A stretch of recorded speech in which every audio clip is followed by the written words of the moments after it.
Antes de darmos início à nossa fala, primeiramente,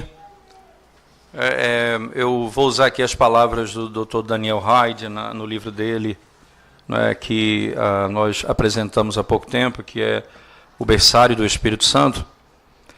Daniel Hyde diz que não podemos pensar nessa verdade como sendo a quarta marca da igreja, isso é, toda igreja que não tem que não tem o culto inclusivo, isto é, em que os filhos participam do culto junto com os pais, você não pode dizer simplesmente que essa igreja não é uma igreja verdadeira, que ela é ímpia, que ela pratica algo que...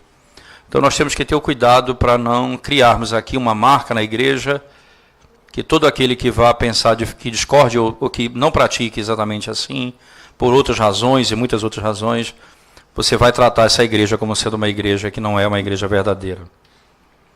Então, mas sem dúvida alguma, não praticar isso, você não está buscando o bem da igreja, o bem-estar da igreja. Essa não é uma doutrina da essência da igreja, mas é uma doutrina do bem-estar da igreja. Então, quando nós não praticamos isso, certamente a igreja vai passar por grande sofrimento e muitas dificuldades em médio e longo prazo. Certo? Muitas dificuldades, sem dúvida alguma. Então, quando esse tema vem à tona, a primeira coisa nós vamos ter que nos desarmar. Nós vamos aqui fazer uma guerra e nós vamos estabelecer aqui um princípio que quem não passou dessa linha é crente, quem não passou não é crente, certo? Então, não é esse o nosso entendimento, nem é isso que nós queremos passar essa impressão para a igreja, nem para os que estão presentes aqui. Mas sim, é verdade que o fato de não termos os nossos filhos cultuando conosco, isso não é...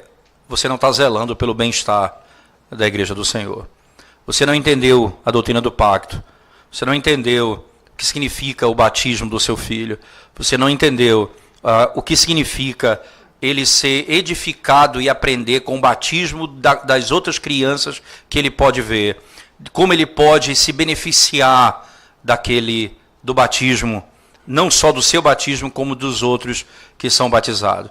E quando você vê o batismo, você mesmo pode pensar e refletir sobre o batismo que foi dado a você, que você recebeu, e que você passou por ele. Então, sem dúvida alguma, ausentar-se do culto é você impedir que o seu filho e que a sua casa tenha a plena compreensão da doutrina do pacto, né? O que nós vamos ver nas Escrituras em pouco tempo mostra o zelo do Senhor em ajuntar a família e o nosso desprezo por essa verdade quando nós nos esforçamos para tirar os nossos filhos da comunhão da igreja, isto é, do culto público como deve ser ordenado, como ordenado pelo Senhor. Então, primeiramente, a nossa palestra vai se dividir da seguinte forma, não é? Nós vamos fazer uma recapitulação rápida sobre o que significa o pacto da graça, associado à questão de Abraão, né, a um único povo sendo formado. Posteriormente, nós vamos mostrar que esse conceito de um único povo no pacto abraâmico, né, ele vai implicar especificamente no fato de que agora as mesmas ordenanças dadas aos filhos da antiga aliança, ela é dada também aos filhos da nova aliança. Então, o mesmo ajuntamento solene requerido na antiga aliança também é requerido na nova aliança. E nós vamos ver alguns textos do Novo Testamento que vão também nos orientar quanto a isso. Então, primeiro a doutrina do pacto, depois a implicação disso no culto público, em terceiro, algumas implicações e algumas exortações e conselhos práticos, como nós devemos viver e praticar isso na nossa casa, visando o culto público ao Senhor. Quero convidá-los, primeiramente, a abrir a palavra de Deus, irmãos.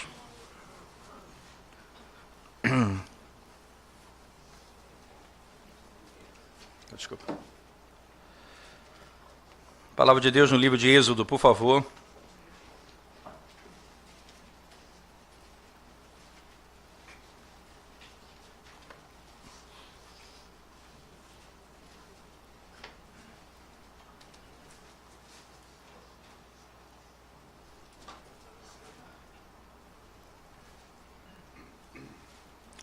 Êxodo capítulo 4, verso 22 e 23, por favor.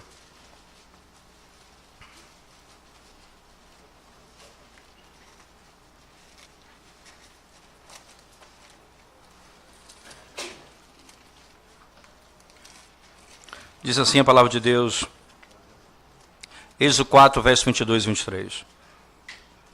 Dirás a Faraó, assim diz o Senhor, Israel é meu filho, meu primogênito.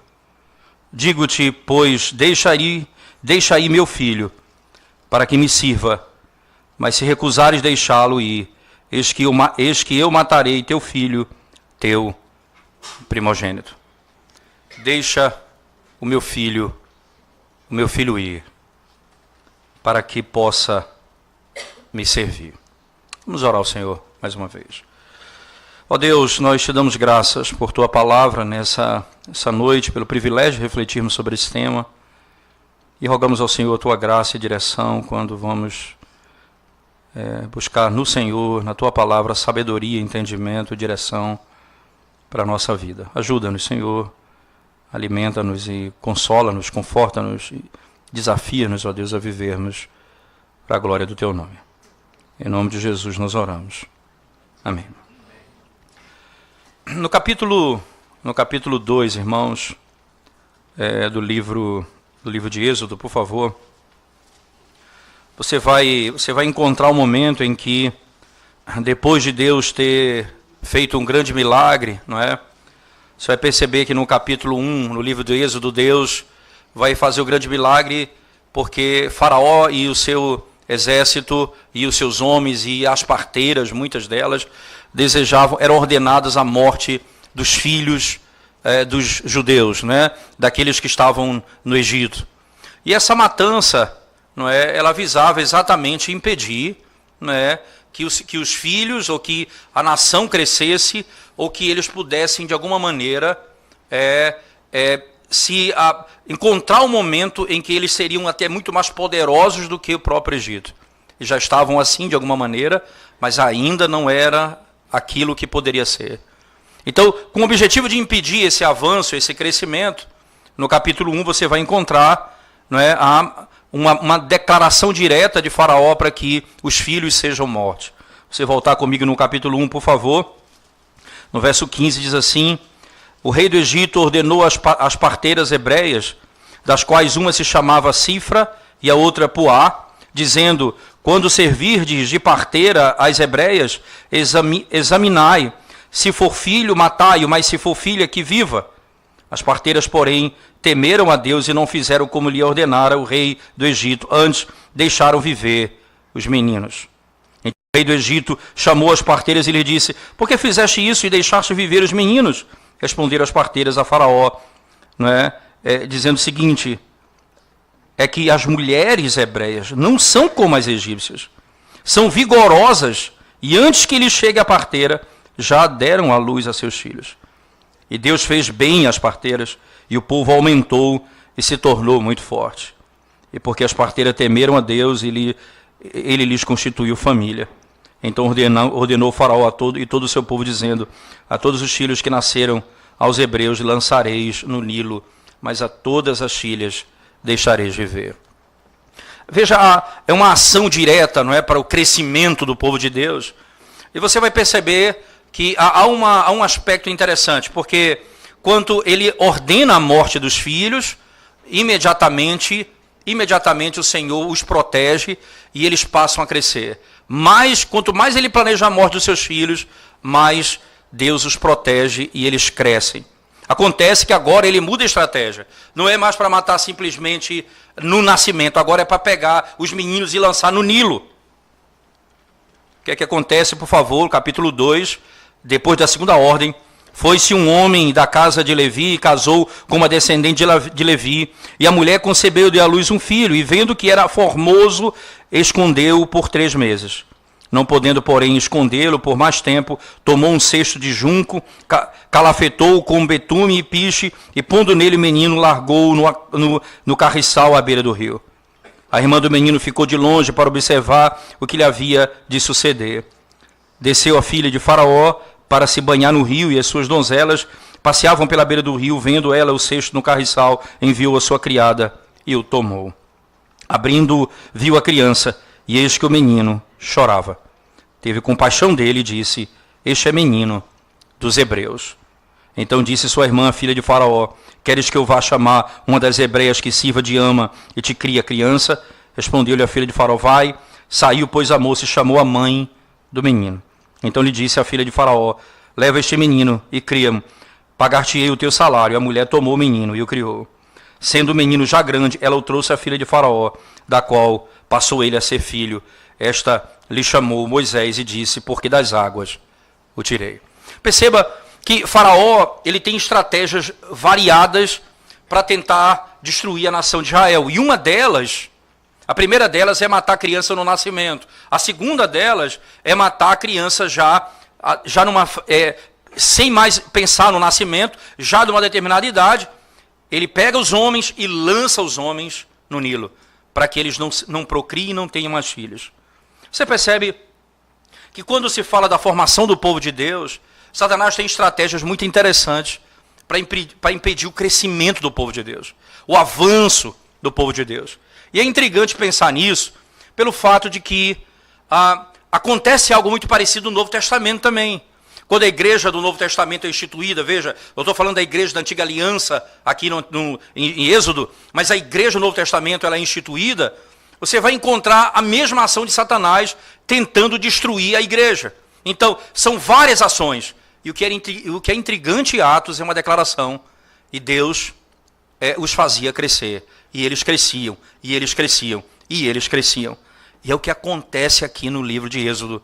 Quanto mais ele partia para matá-los, mais eles cresciam, mais eles cresciam, mais eles cresciam. Que estratégia é essa de Faraó de destruir as crianças? Por que é importante para ele destruir as crianças? Não é? Qual é o grande ponto de Faraó aqui em querer matar os filhos? Primeiro, para que não se multiplique. Ora, se multiplique naquilo que eles aprendem, naquilo que eles ouvem, naquilo que eles são ensinados, e eles vão dar continuidade a um princípio, a um conceito que os seus pais lhes ensinaram. O que nós vamos fazer? Nós vamos matá-los. Acontece que no capítulo 3, perceba, irmãos, no capítulo 3 do livro de Êxodo, nós temos um momento especial em que Deus chama a Moisés. Aquele homem, aquela criança que foi salva milagrosamente da morte, agora é o libertador do Egito. O que é que acontece? O Senhor fala com ele, e por meio do seu discurso, não é, o Senhor lhe fala acerca de um pacto. Por favor, no capítulo 3, verso 13 em diante, diz assim: disse mais Moisés a Deus: eis que quando eu vier aos filhos de Israel, ele disser: o Deus de vossos pais me enviou a vós outros, e eles me perguntarem: qual é o seu nome? Que lhes direi? Disse Deus a Moisés: eu sou Deus, eu sou o que sou. Disse mais: assim dirás aos filhos de Israel: eu sou, me enviou a vós outros. Disse Deus ainda mais a Moisés: assim dirás aos filhos de Israel: o Senhor, o Deus de vossos pais, o Deus de Abraão, o Deus de Isaque e o Deus de Jacó, me enviou a vós outros. Este é o meu nome eternamente, e assim serei lembrado de geração em geração. Perceba que quando o que Deus vai fazer agora em libertar o povo do cativeiro, ele traz à memória o pacto que ele fez com Abraão, Isaque e Jacó. Aquele pacto que disse que faria dele uma grande nação, e que eles seriam como as estrelas dos céus, e que Deus iria também abençoar todas as famílias da terra em Abraão. Esse pacto está estabelecido aqui. Então, Moisés ouve da boca do próprio Deus: eu sou o Deus de Abraão, Isaque e Jacó, o Deus que fez aliança com os pais. Pense que o que está sendo trazido à memória é uma aliança de que Deus multiplicaria os seus. Veja como Deus cumpre a sua promessa. Mesmo quando o Faraó e ordena as próprias enfermeiras: matem os filhos. Deus guarda a sua promessa, operando no coração daquelas parteiras.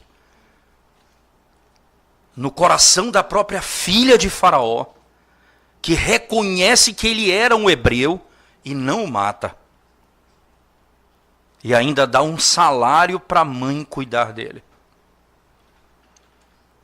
O que faz aquilo que é impossível, como ele se revela o Deus Todo-Poderoso.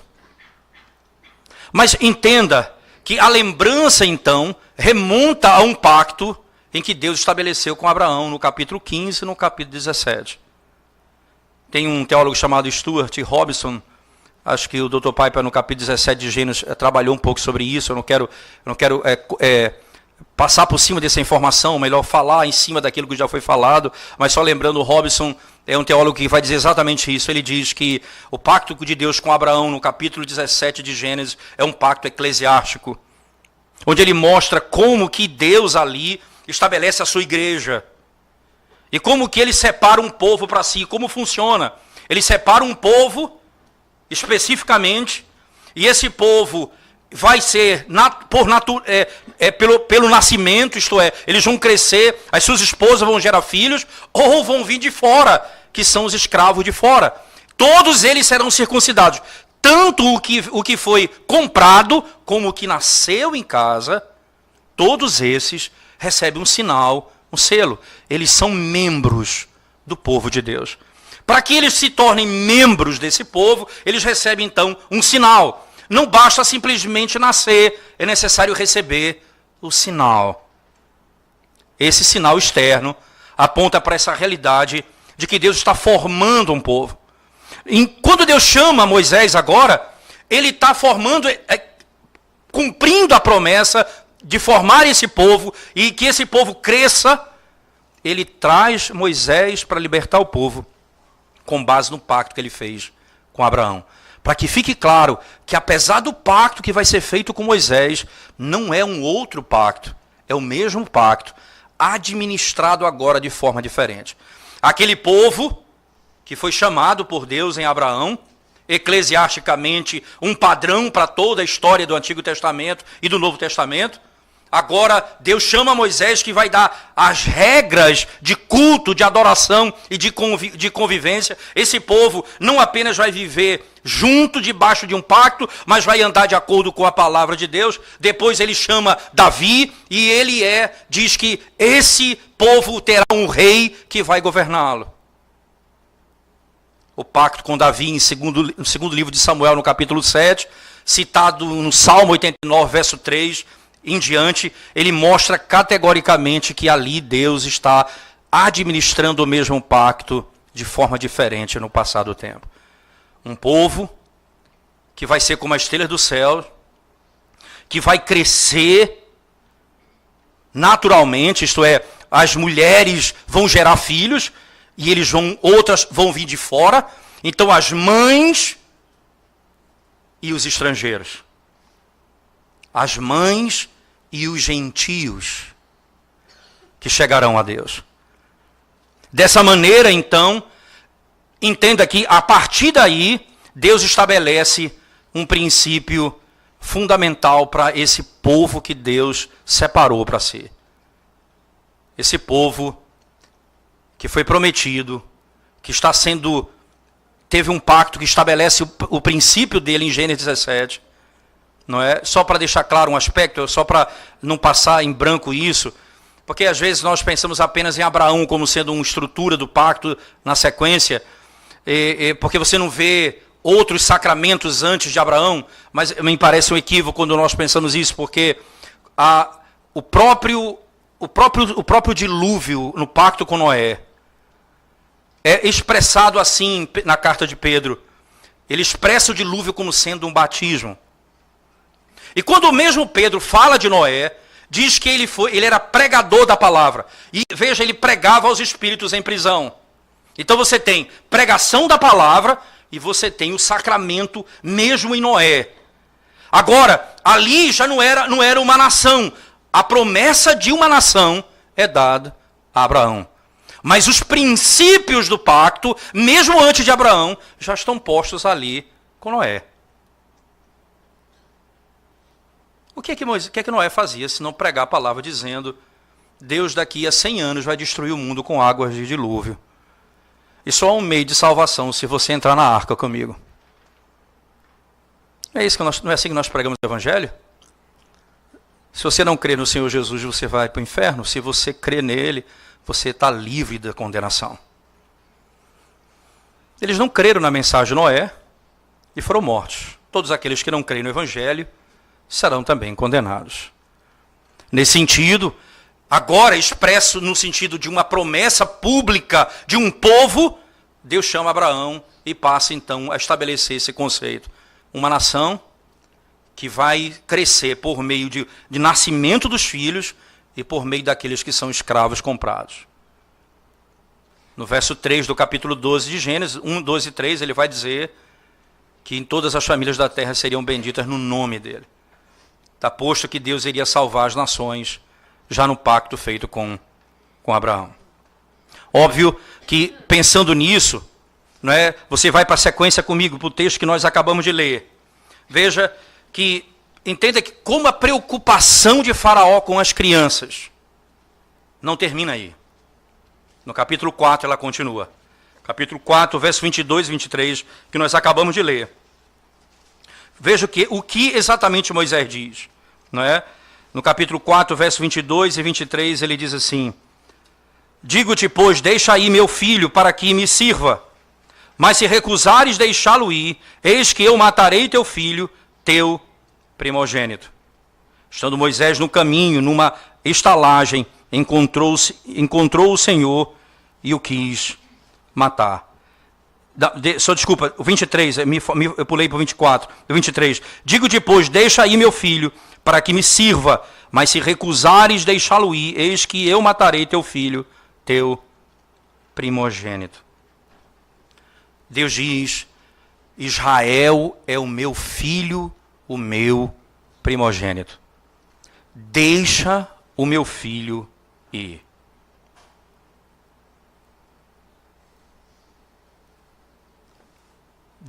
O meu filho precisa sair da escravidão para me servir. Qual é exatamente a principal razão deles saírem?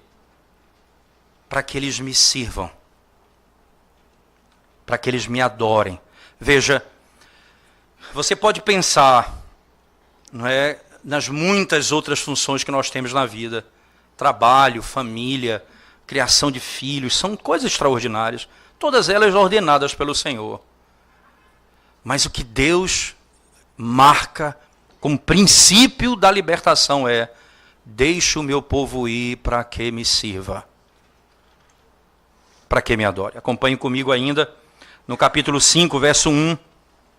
Depois foram Moisés e Arão e disseram a Faraó: assim diz o Senhor Deus de Israel, deixa aí meu povo para que me celebre uma festa no deserto. Deixa ir o meu povo para que no deserto celebre uma festa. Capítulo 7 do livro de Êxodo, por favor, verso 16. E lhe dirás: o Senhor, o Deus dos Hebreus, me enviou a ti para te dizer: deixa ir o meu povo para que me sirva no deserto. E até agora não tens ouvido.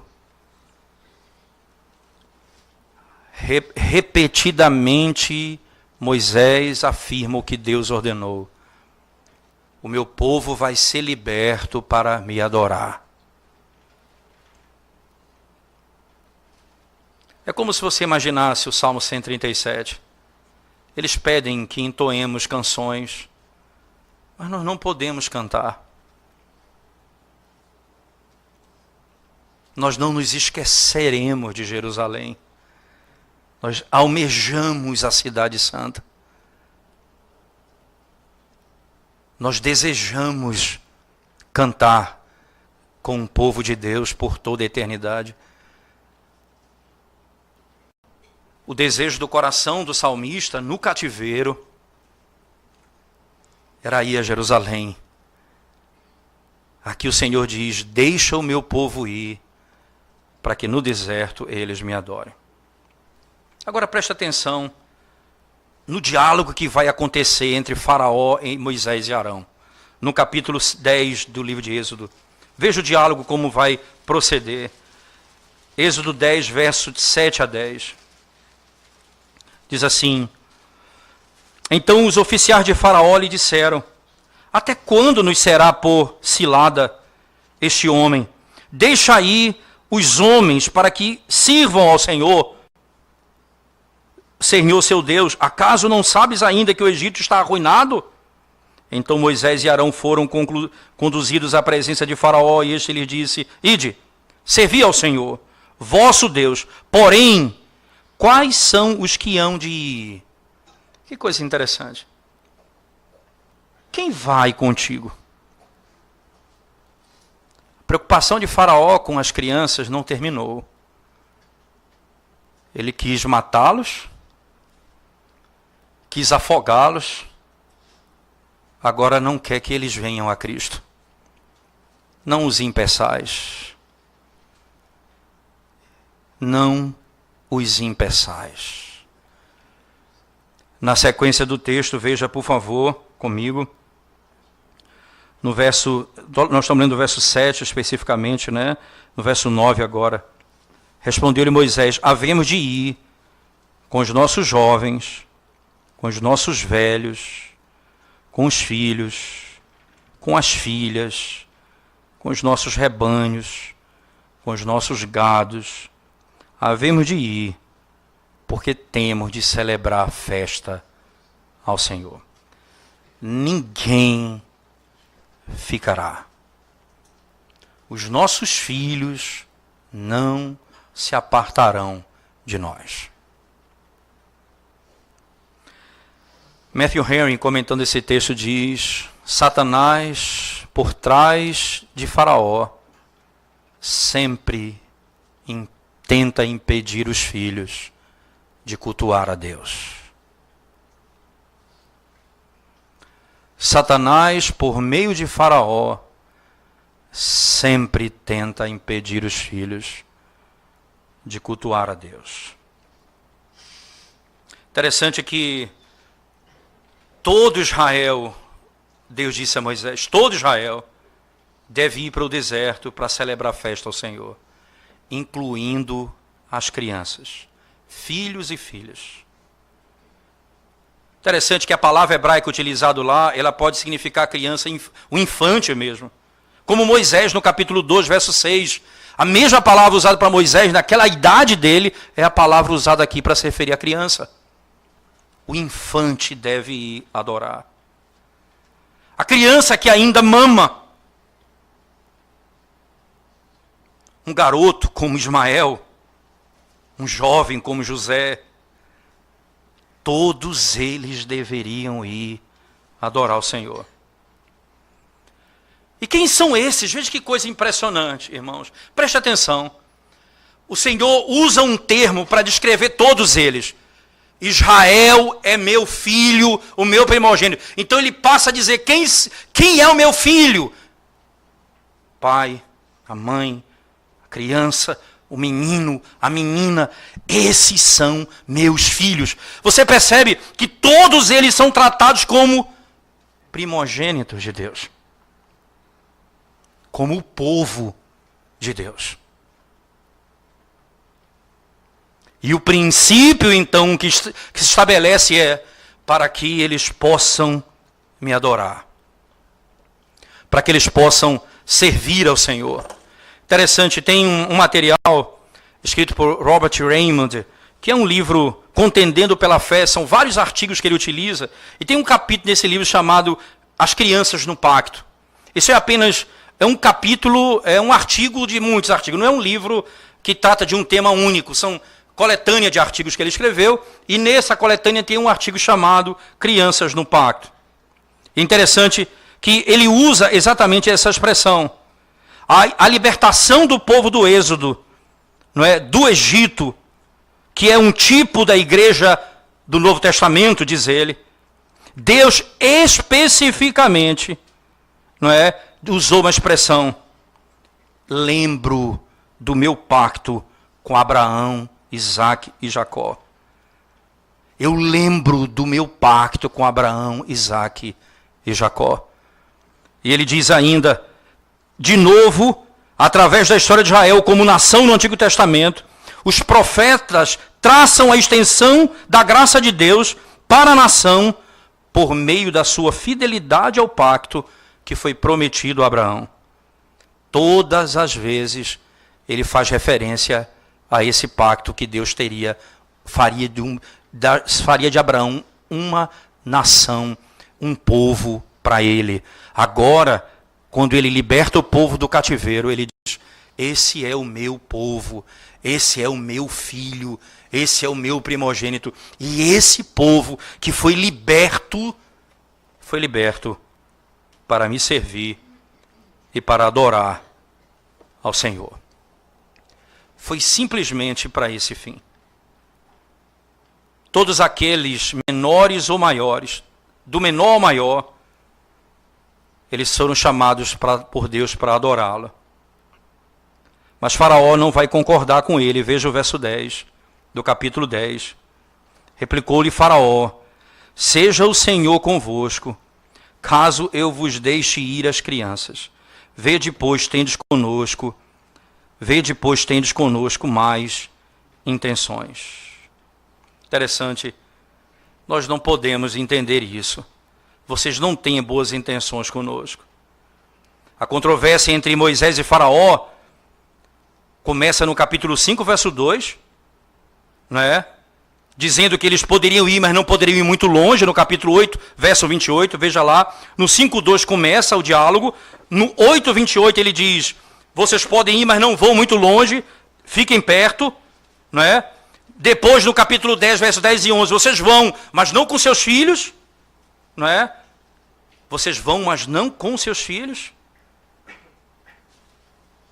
Por que Satanás está preocupado, irmãos, com a história do povo de Deus, impedindo que os seus filhos se reúnam em assembleia para cultuá-lo? Citando ainda Matthew Henry, ele diz: aqui está um inimigo perigoso, um inimigo terrível, que sabe como destruir o interesse do reino de Deus, quando impede que os nossos filhos desejem e pratiquem o serviço mais glorioso que alguém possa praticar nessa vida, que é servir ao Senhor. E a palavra servir aqui, entenda, no sentido de culto, que é cultuar a Deus. Essa consciência, ela pode ser vista, por exemplo, agora, lá no Novo Testamento. Eu queria que você abrisse sua Bíblia comigo na carta de Paulo aos Efésios, por favor. Capítulo 1. Efésios, capítulo 1.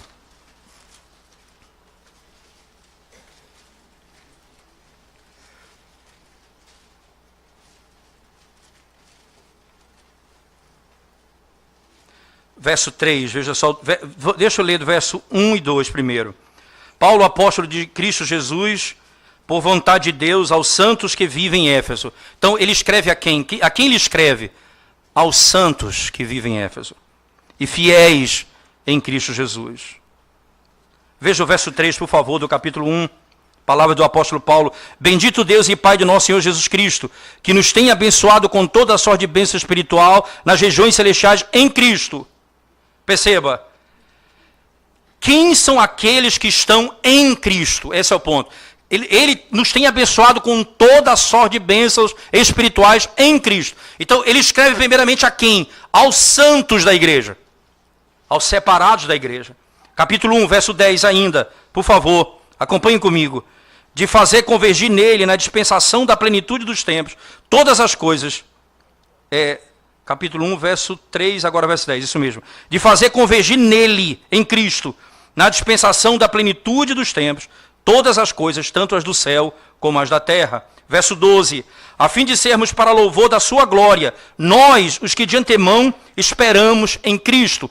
Veja a abrangência que Paulo usa. Nós que esperamos em Cristo. Eu escrevo aos santos da igreja, aos que estão em Cristo e aos que, veja a expressão, nós, os que estamos nele. No verso 20 do mesmo capítulo 1, por favor, o qual exerceu ele em Cristo, ressuscitando dentre os mortos e fazendo sentar à sua direita nos lugares celestiais. Capítulo 4, verso 32, por favor, acompanhem comigo. 4:32, palavras do apóstolo Paulo. Antes sedes uns para com os outros benignos, compassivos, perdoando-vos uns aos outros, como também Deus em Cristo vos perdoou. Em Cristo, em Cristo. Por que essa expressão? Em Cristo. Veja as palavras utilizadas por Paulo. Nós estamos em Cristo, nós estamos no Senhor Jesus Cristo, em Jesus, nós estamos em Cristo nosso Senhor, no Senhor, estamos nele, no amado. Todos são expressões paulinas em Efésios para descrever categoricamente que quando Paulo fala à igreja de Éfeso e à igreja dos Colossenses, ele fala aos santos que estão em Éfeso. Aos santos que estão em Éfeso. Interessante pensar nessa realidade, porque Paulo se dirige dessa forma? Por que ele usa essa linguagem? Primeira coisa que a gente tem que entender, acho que é importante frisar, é que como já foi ensinado aqui anteriormente, nem todo mundo que tem o sinal do pacto é salvo, mas é separado dentre os povos. Quando um filho nasce debaixo da aliança, ele é separado do mundo, ele é santo. Essa é a expressão bíblica. Você cria o seu filho para o Senhor, você ensina a palavra, você educa, você traz à igreja, você instrui na palavra do Senhor. Isso é um princípio claro que a palavra de Deus nos ensina. Mas não significa dizer, porque ele está dizendo, a igreja, os santos, significa que todo mundo na igreja é salvo. Mas porque todos que estão ali foram o quê? Separados pelo batismo e pela profissão de fé, caso sejam adultos, para poder participar da igreja. Assim como em Gênesis 17, o que pertencia ao povo de Deus tinha de ser circuncidado, também aquele que pertencia à igreja do Senhor tinha de ser batizado. Era esse o membro da igreja. Se Paulo está pensando apenas aqui no adulto, é estranho pensar, por exemplo, como no próprio texto, no livro de Efésios, no capítulo 6, ele fala a todos. Veja, se você, só voltando um pouquinho, no próprio capítulo 5 da carta de Paulo aos Efésios, por exemplo, capítulo 5 da carta de Paulo aos Efésios, ele vai falar, por exemplo, aos maridos, não é? Ele vai falar às esposas. Então esses são os adultos. Quem são esses? Estão em Cristo. Veja, especificamente no capítulo 5, verso 22, ele fala: as mulheres sejam submissas ao seu próprio marido como ao... Veja, com quem ela está em quem? No Senhor. Não é? Veja a sequência, porque o marido é o cabeça da mulher, como também Cristo é o cabeça da igreja, sendo este mesmo o salvador do corpo.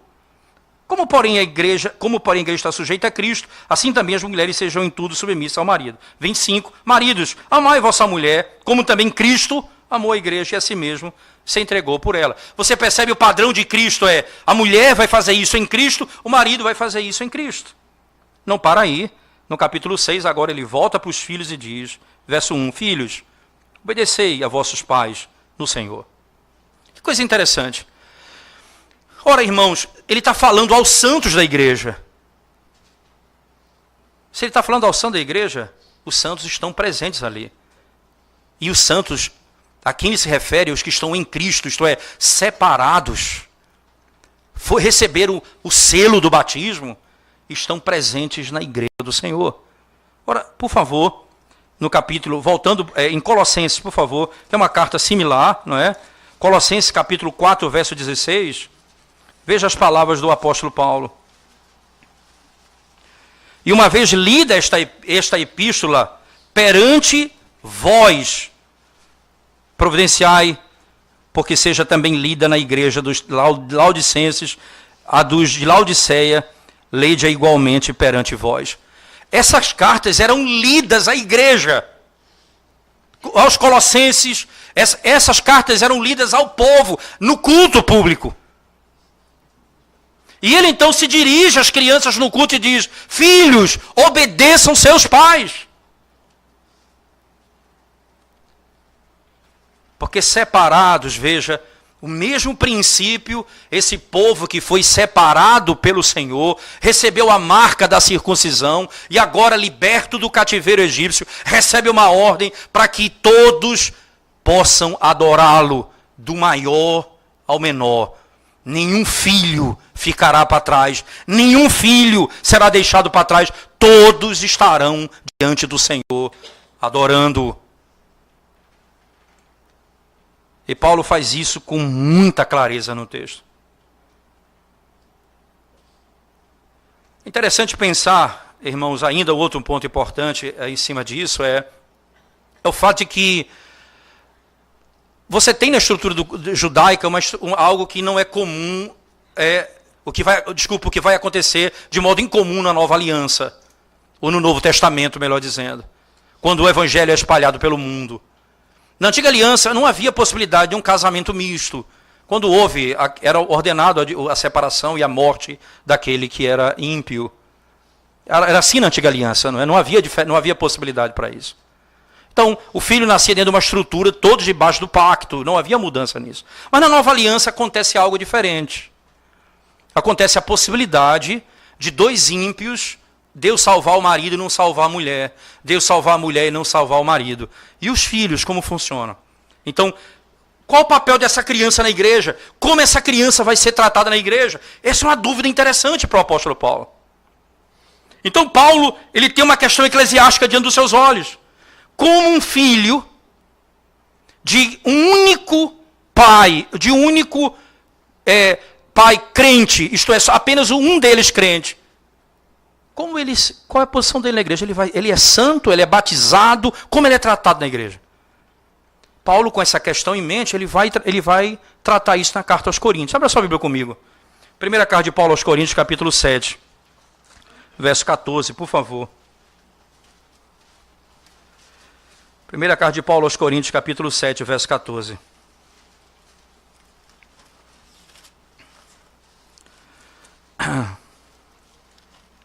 Diz assim a palavra de Deus.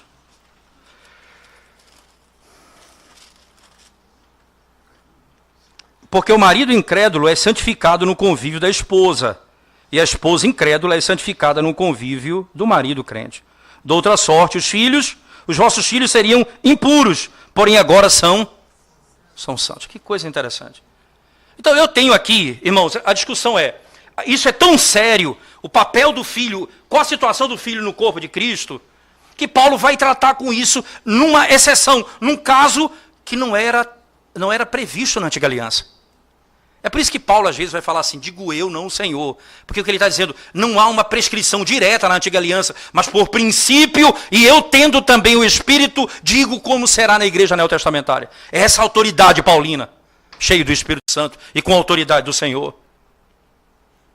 Então ele vai e diz à igreja o seguinte: o marido, o incrédulo é santificado com o crente. De outra sorte, se não fosse assim, seus filhos não seriam santos.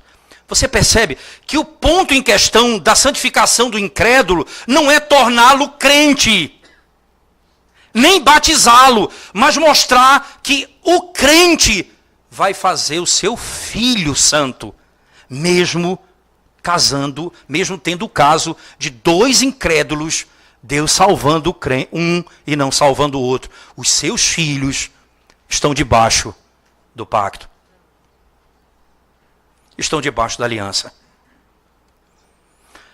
Eu lembro uma vez, eu conversando com um pastor batista, muito bom por sinal, mas insistente nessa questão, dizendo da impossibilidade dele de aceitar essa tese. E o argumento central dele foi o seguinte: se você vai batizar o seu filho porque ele é santo, então batiza o marido também, que é santificado por relação com a mulher. É interessante o argumento, mas veja a fraqueza do argumento. Primeiro, você entendeu que o ciclo se fecha com o filho, isto é, o que ele está provando ali é, se dois são crentes do Senhor, seus filhos estão debaixo do pacto. Mas se um é e outro não, como é que eu explico isso? Eu explico porque o crente santifica o ímpio e por isso seu filho é santo. Veja, a conclusão é o filho, não é a salvação do incrédulo em questão aqui. Mas em segundo lugar, não posso dar uma ordem para uma criança que é dado para o adulto. A pessoa diz assim, veja, porque para o adulto é dito, você tem de crer e ser batizado. Você não diz isso para o seu filho, com 8 dias de nascido, crer e ser batizado. Por que ele é batizado? Porque ele está debaixo do pacto que Deus fez comigo e com a minha esposa.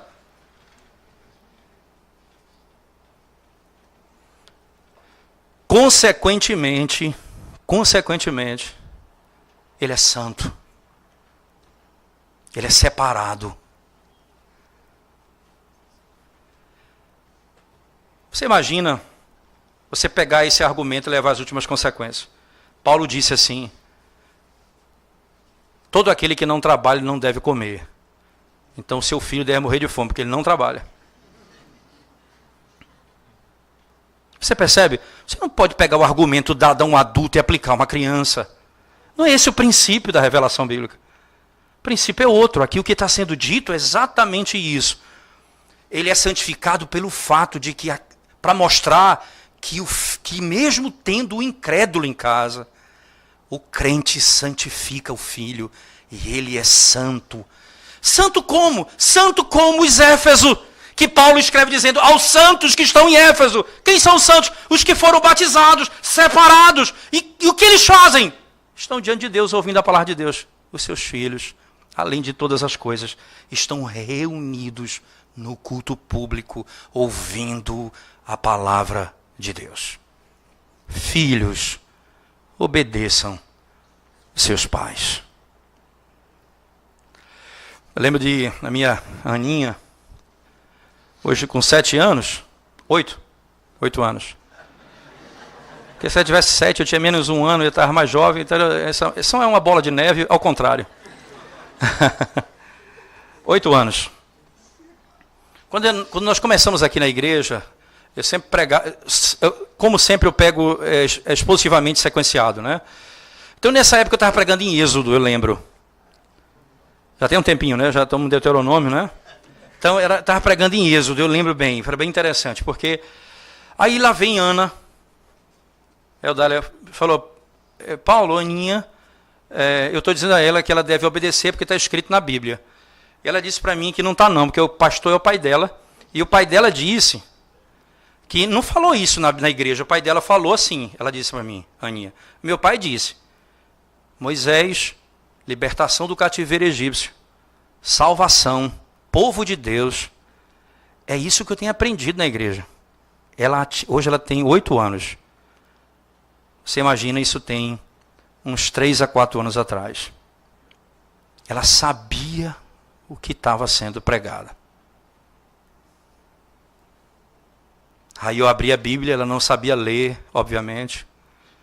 Abri a Bíblia e disse, você não confia no papai? Veja que está escrito na palavra de Deus em Efésios 6. Filhos, obedeçam seus pais. Esse é um mandamento com promessa. Então você tem que obedecer sua mãe. Se a sua mãe falou, é verdade, você tem que obedecê-la. Ele disse, então está na Bíblia mesmo. Eu tenho que obedecer meus pais. Você percebe que nós imaginamos que nossos filhos não têm condições. Estão lá. Paulo fala, aplicando a eles o Evangelho. Filhos, obedeçam seus pais. Mas antes ele falou de predestinação. No capítulo 1. Falou da obra de Cristo que morreu e ressuscitou e foi dado à igreja. Paulo falou da salvação, da obra da redenção no capítulo 2, verso 1 a 10. Estávamos mortos nos nossos delitos e pecados. Paulo falou de 2 povos que ele fez um, gentios e judeus, no verso 11 em diante. Fala dos dons. Fala do Espírito. E agora ele fala a cada um. Marido, mulher, filhos, pais, patrão, empregado. Revistam-se da armadura de Deus. Se você quer obedecer o seu pai, revista-se da armadura de Deus. Revista-se de Cristo. Os seus filhos estão estão ouvindo o Evangelho.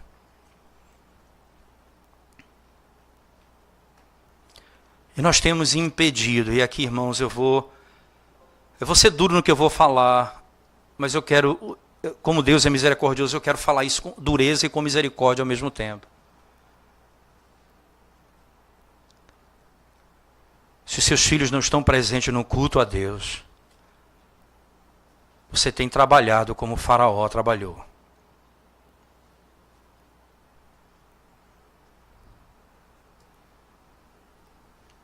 Você tem impedido seus filhos de vir a Deus. Vocês têm negado aos seus filhos o batismo para que eles sejam chamados de santos, separados. Vocês têm negado aos seus filhos o culto público, porque é um elemento importante dizer também. As pessoas pensam que a professora lá atrás, ela vai ter autoridade para pregar. E aí é engraçado que algumas igrejas, para poder fazer o círculo ao redor disso aqui, eles criaram um sistema de botar pastores para pregar para as crianças. Veja bem, se os pastores pregam lá, por que não pregam aqui?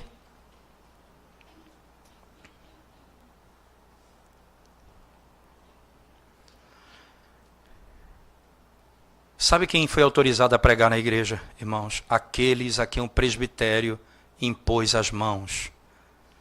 Os que foram chamados pelo Senhor para o ministério e tiveram a imposição de mãos do presbitério, autorizando-os a pregar a palavra de Deus aos seus filhos.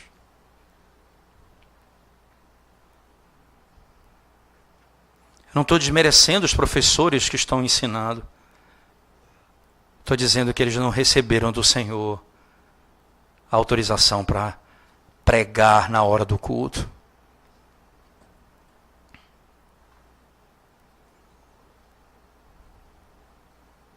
Isso e não vai funcionar, porque lá eles vão ouvir uma história com algumas implicações. Daqui eles vão ouvir: assim diz o Senhor. Esta é a palavra de Deus. Receba como palavra de Deus.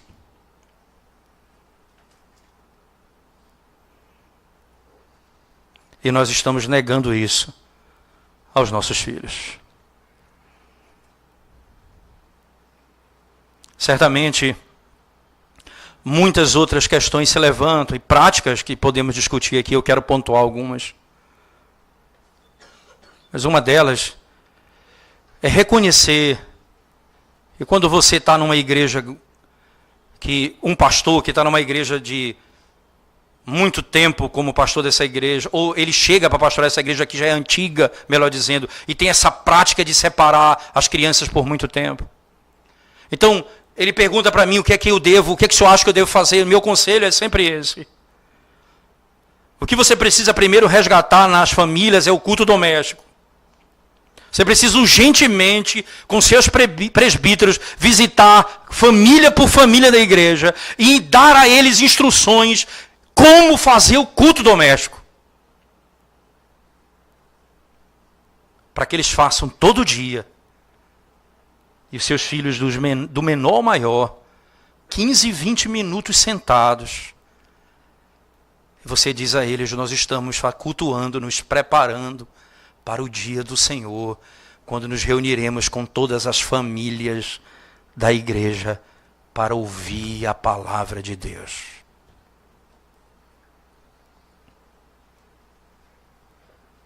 A primeira coisa que eu diria: restaure o culto doméstico no seu lar. Mas a segunda coisa, você que é presbítero da igreja, isso não é algo que pode ser tratado como algo que você vai dizer: amanhã eu vou resolver isso. É necessário, como líder da igreja, que você tenha estratégia como chegar lá. Não usar o argumento para nunca chegar lá, o argumento para dizer, eu estou tentando várias formas, mas nunca chego lá. É necessário que seja o alvo, que o alvo da igreja seja, eu e a minha casa serviremos ao Senhor. Sei também que existem realidades complexas da nossa sociedade. Por exemplo, igrejas que... Eu já ouvi isso até de um colega me perguntando uma vez, e hoje um amigo me falou também. Por exemplo, igrejas que estão em bairros onde os pais estão presos, a mãe, o pai está preso, a mãe está no mundo, e os filhos vão para a igreja. E lá, essas crianças que sentaram, então é melhor botá-las numa sala e fazer uma escola dominical com elas. Não! Elas estão mortas, elas estão doentes, elas estão enfermas. E do púlpito tem a cura. É da igreja que tem a cura para elas. É da palavra de Deus que vem a salvação para a alma delas. E aí isso é que você vai ensinar a igreja. As famílias da igreja, cada um acolhe uma criança dessa e põe do seu lado. E sirva você de exemplo para ele. Ele não tem em casa, mas ele pode ter na igreja. Põe essa criança do seu lado.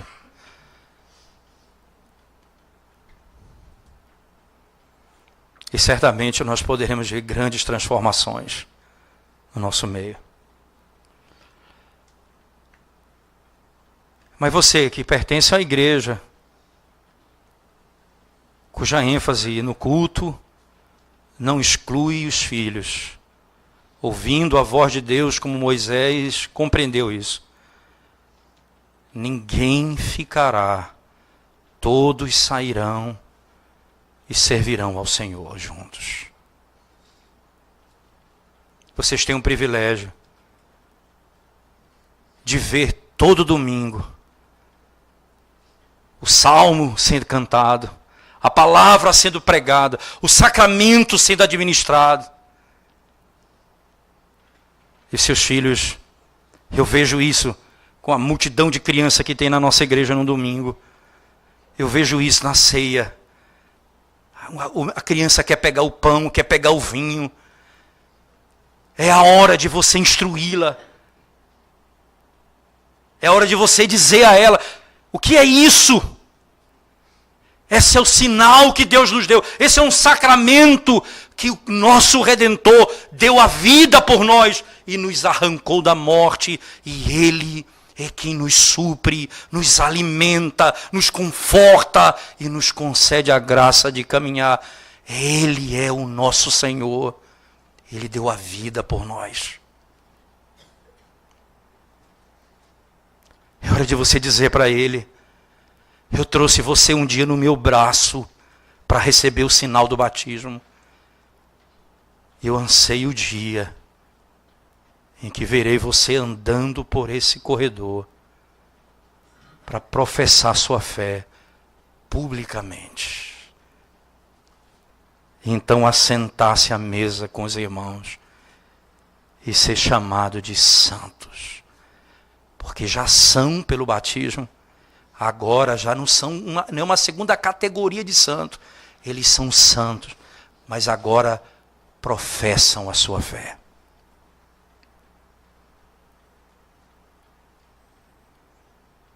Que privilégio a igreja do Senhor tem concedido a você, pai e mãe, de ter os seus filhos assentados dominicalmente, manhã e noite, ouvindo a fiel pregação da palavra de Deus. Mas eu falo a você, pastor, principalmente, líder de igreja hoje aqui, reflita sobre essas verdades e tenha certeza que essa é a vontade de Deus. Os argumentos da pedagogia que vão utilizar para você não se comparam com a glória do Deus que é poderoso para fazer com que um faraó e um exército não seja suficiente para matar uma criança, porque Deus é quem cuida delas.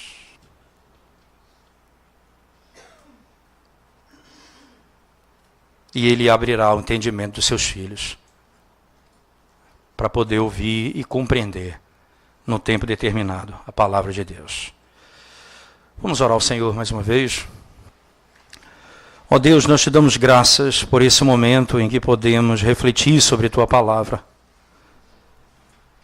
reconhecendo, ó Deus, a nossa pequenez, a nossa incapacidade, as nossas falhas na criação dos nossos filhos.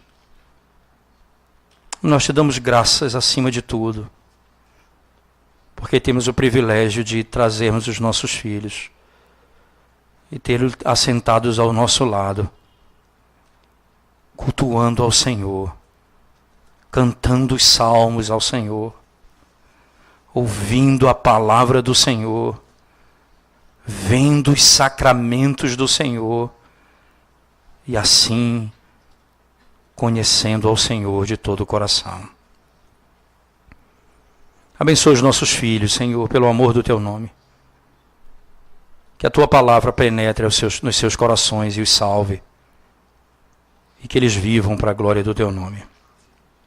Abençoa o teu povo, todos os irmãos aqui presentes, que com sabedoria possam viver essa realidade e aplicá-las na sua vida e na igreja, para a glória do teu nome. Em nome de Jesus. Amém.